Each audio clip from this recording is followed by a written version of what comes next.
طبعا daawadayaal halkani waa Jubba TV kusoo dhawaada war wixii gudaha daafaha caalamka naga soo gaaray warku waxa idin la socodsiinaya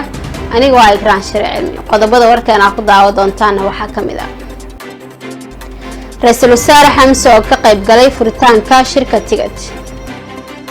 madaxweyne Laftagreen oo la kulmay madaxa hay'adda Boqor Salmaan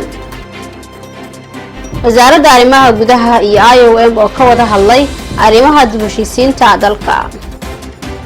nin darawal ah oo Muqdisho dil loogu geystay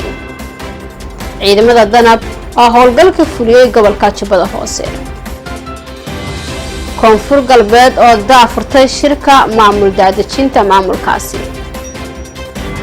abaaraadka dibadda ee warkan aad ku daawan doontaan waxa kamid ah Ruto oo maxkamadda sare ee Kenya ugu baaqay inay diido codsiga Odinga qaramada midoobe oo sheegtay in cudurka coronavirus oo wali oo dhamaanin intaasina waxay ahaayeen qodobada warkan aad ku daawan doontaan markaana u diyaar garooba ayaga oo faahfaahsan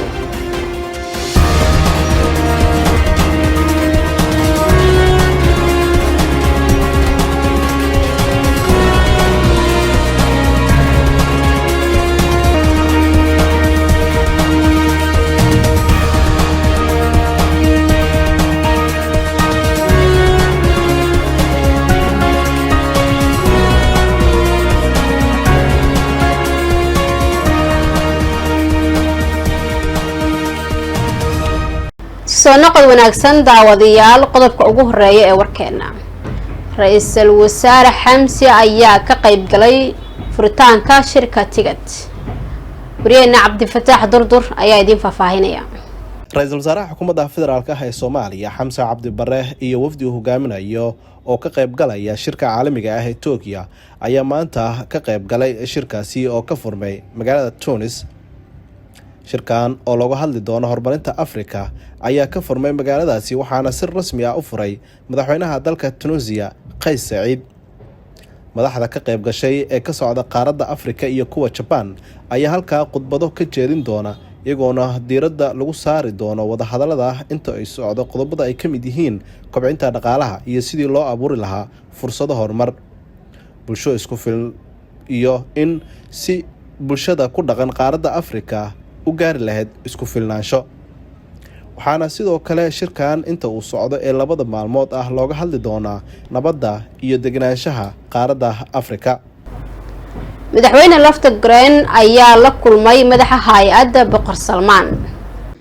madaxweynaha dowlad goboleedka koonfur galbeed mudane Cabdicasiis Xasan Maxamed Laftagreen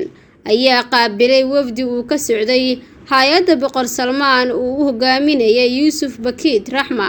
oo ahaa madaxa bariga Afrika ee hay'adda Boqor Salmaan oo maanta Baydhabo gaaray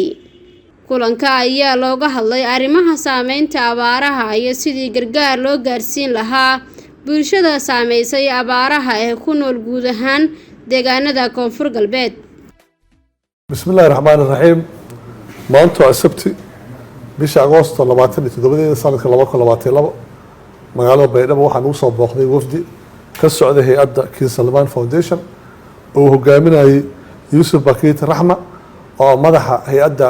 King Salman Foundation ee bariga Afrika waxay la kulmeen madaxweynaha dowlad goboleedka koonfur galbeed Soomaaliya iyo guddiga gurmadka abaaraha ee heer wasiir ee dowlad goboleedka koonfur galbeed Soomaaliya kulankaas uu madaxweynaha ku soo dhaweeyay King Salman magaalada Baydhabo uga mahad celiyay shaqooyinkii hore u qabteen guddiga gurmadka abaaraha waxay gudbiyeen warbixin xaaladda deegaanada koonfur galbeed Soomaaliya 18 degmo ay ka kooban tahay 3 gobol waxa hoosta laga xariiqay inay ka jirto xaalad bini'aadanimo oo adag u baahan in wax laga qabto oo ilaa hadda hay'adaha wax ka qabanayaan laakiin loo baahan yahay in gurmadka socda la dardar geliyo hay'adda King Salman Foundation waxay noo sheegeen inay gacan weyn naga sii doonaan sidii dadka dhibaataysan ee reer koonfur galbeed heli lahaayeen gurmadkii u baahan yihiin ayadoo ay og yihiin in koonfur galbeed ay tahay meesha abaarta sida zaa'idka u saameysay dalka Soomaaliya haddii ilaahay yiraahdo hay'adda King Salman Foundation maanta waxay raashin siin doontaa kun qoys oo degan magaalada Baydhabo oo tijaabo ah laakiin barnaamijka wuxuu bilaaban doonaa insha Allah isbuuca soo socda aadan u mahad celinaa King Salman Foundation wafdigooda waxaan kaloo u mahad celinaa hay'adda Tadaamun oo qayb ka ahayd wafdiga uu waday la socday yuusuf baqiit arraxma talooyinka waxaa waaye ilaa hadda dadka koonfur galbeed oo gurmadka u baahan waa dad ka badan 2 milyan oo qof ayadoo dadka barakacyaasha baydhabo lambarkooda lagu qiyaasay ilaa mararka qaarkood la gaarsiinayo wax ka badan 700 kun oo qof barakacyaasha waxay ka soo barakaceen gobolka shabeellada hoose waxay aad u degeen magaalada afgooy iyo xamar inta u dhaxaysa dadkaas ayagana gurmada u baahan yihiin dadka degan afgooy xamar inta u dhaxaysa oo reer koonfur galbeed ku barakacayna arrimooda waa laga hadlay waxyaalaha aad hoos looga xariiqay waxaa ka mid ah in gurmadka dadka koonfur galbeed maadaama ay jiraan deegaano go'doonsan in lagu gaarsiiyo diyaarado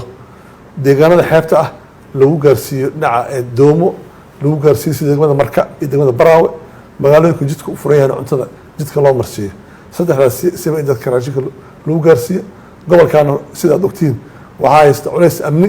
oo ka badan dalka inkiisa